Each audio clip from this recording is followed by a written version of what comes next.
জিহুদা একজন বিকৃত ব্যক্তি, আর প্রত্যেকে কিছু প্রত্যাশায় বিকৃত হয়ে উঠেছে, একটি নগর থেকে আর দুটি সিয়ন থেকে। যেমন পবিত্র বাইবেল বলে, সেই পছন্দ খুব শক্ত হবে।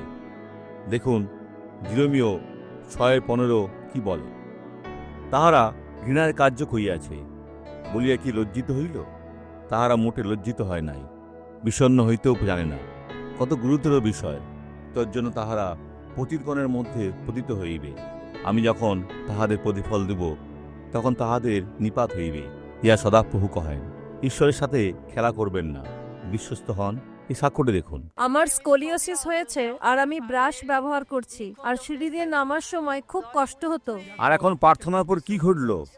আমি দাঁড়িয়েছিলাম আর হাঁটুতে খুব যন্ত্রণা হচ্ছিল, আর এখন চলে গেছে।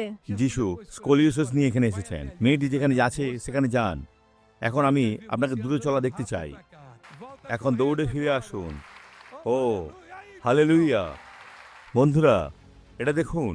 আসুন প্রার্থনা করি। পিতা, প্রত্যেকের জন্য প্রার্থনা করি। সমস্ত মন্দকে বাঁধি আর বেরিয়ে যাওয়ার নিশ্চিত করি। সমস্ত মন্দ যিশুর নামে এ ব্যক্তিকে ছেড়ে দাও। আর আপনি বলুন আমেন।